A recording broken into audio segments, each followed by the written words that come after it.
I woke up way too early for my flight and I can't go back to sleep and I just want to talk about this.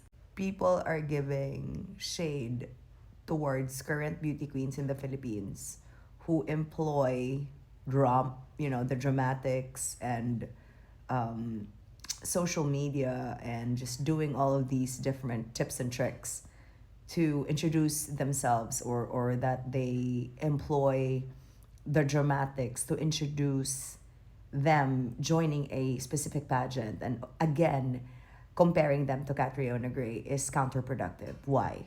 Catriona Gray, just like Pia Wurtzbach, are the standard, okay?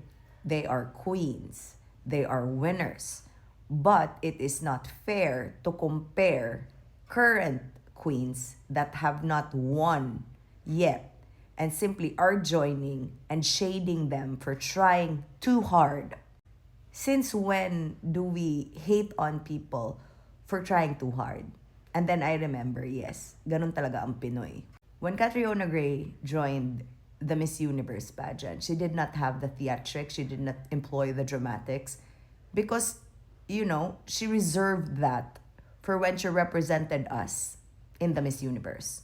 Nakalimutan niyo ba that she, created an entire gamut of different ways to present herself in the Miss Universe pageant before she actually won?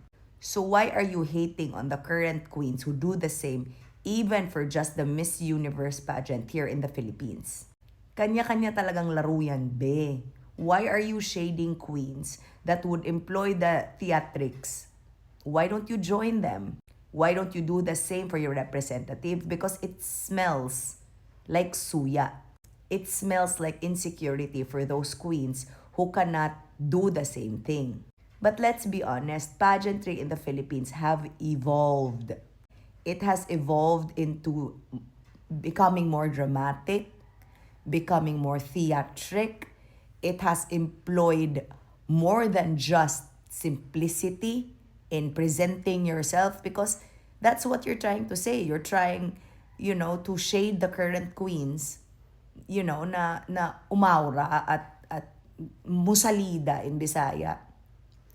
Kasi gusto mo ibalik sa time ni Catriona na nag-join siya ng pageant na wala siyang ibang kinyeme, wala siyang masyadong maraming ginawa. Nag-join lang siya, period. Oo nga, pero alam mo naman ginawa niya, 'di ba? Bago siya talaga nagrepresenta sa atin sa Miss Universe, 'di ba? Grabe din ang ginawa niya, mami. Full on production din niya, mami. Ang ganda pa. At talaga namang yun, brain work niya na ipakita dahil production niya yun. Siya talaga may gawa. So para sa akin, if you always give Catriona na, oh, why don't you do it like her? Why don't you do it like her? Why don't you do it like her? We will never move past and find another Miss Universe winner. Why? Because we will always fall back to what happened in the past. Again, Catriona is the standard. But moving forward, she becomes the basic tenet of reminding queens that this is the standard. But not necessarily that whatever she does should still be repeated even after years. 'Di ba? Of producing more queens every year. Hindi pwedeng ganun, because after a while, Catriona's win will also be outdated when it is. Why? Because pageantry currently in the Philippines is not what it was during her time. Number 1. Number 2, hindi talaga pwede kasi na i-force natin kung currently yun na talaga yung trend. Ang trend talaga, 'di ba? Theatrical na talaga ang pagpresenta kung sino ang sasali. Yung may pa-teaser, ganun talaga eh. Yun ang patok eh. So the sooner na i-accept natin yan, the sooner that we also evolve with our ways. Kasi, hindi ko gets. Magagalit kayo for somebody trying too hard and forcing them to not try at all. Anong klaseng mindset yan, be? Anong klaseng mindset yan if we want to win? Ang akin lang, let queens do what they want to do. Malamang ganun talaga yung gusto niya. Gusto niya mag-tease, nasasali siya. Okay, 'di ba? When in fact, hindi naman yun yung basihan. Hindi naman yung pre-pageant ang basihan. Hindi naman ang announcement ng pagsali ang basihan. Ang basihan yung performance mo, mami, performance ng candidate mo on the night of the pageant. The moment she takes the mic, when she represents herself, or when she, when she presents herself, the moment that she answers the question and answer that will clinch the crown, yan naman talaga yung mag-matter.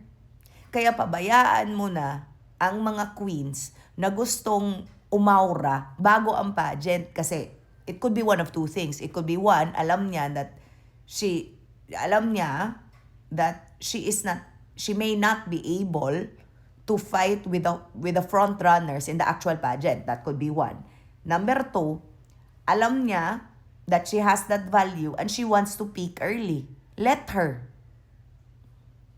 Let her. Kasi, ang nakikita ko kasi, it is the reaction to queens trying too hard or trying the way that they are trying now is nahaluan ng insecurity kasi.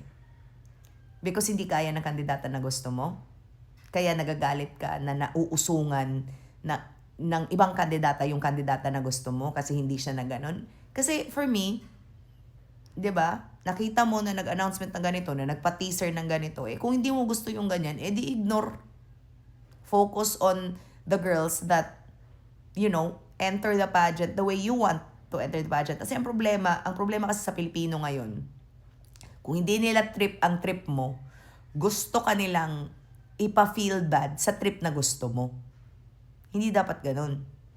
Kasi, at the end of the day, comparing all our future queens, current and future queens to Catriona, and doing it the way Catriona did, there is no such thing.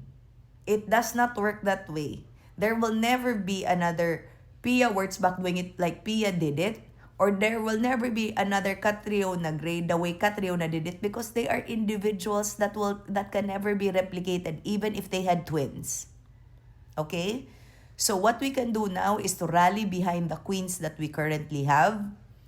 And alam mo yon, I realized now, although I really celebrated and cheered on for the representatives of Cebu, because, April Smith and Nicole Borromeo are really, tough contenders for the Miss Universe crown, but so are Miss Baguio. Eliana sumali pa, 'di ba? So pahirapan, pahirapan, 'di ba? Ako proud ako na, oh my God, ang strong na contenders ng Cebu. Pero na-realize ko, may iba din. Baguio, 'di ba? And si Eliana, syempre may bias kasi ako kasi I met her and I love her and she's really nice and I really hope for the best for her. Ganun lang yun, The sooner that we chill out when it comes to, kasi we're giving too much pressure to the queens as it is. Given na yan. Every year. Grabe yan. As in, atleta levels pressure ang nakukuha ng beauty queens. Kahit na hindi Miss Universe Pero ang point ko kasi, now that they are doing this trend of introducing themselves and employing the dramatics and the theatrics, let them. And yan na talaga ang realidad, mami. Na talagang production number na talaga, kahit man lang announcement, because it is what it is. It ups the ante. It creates traction and attention. And it teaches us to go with the times, because hindi lang naman tayo ang gumagawa nito. Hello, pati Thailand, mas worse pa siguro. So, okay, mga mahal ko sa buhay.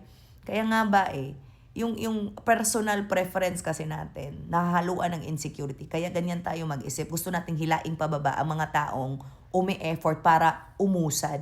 Hinihila natin pababa ang mga tao na gusto natin, na dapat nating chinichir. Kasi, pageantry is not an easy thing to get into. Kaya, yun lang, nakita ko lang talaga the trend ba na comparing, na dapat do it like Catriona na, there will never be another Catriona kasi nag-iisa lang yun. Let's just hope and pray that the next queen who will win Miss Universe, 'di ba? Will do it the way she does it. Period. 'Di ba? Huwag na tayo makisali, clapper lang tayo sa gilid Pwede ba? Yun lang. Ingat.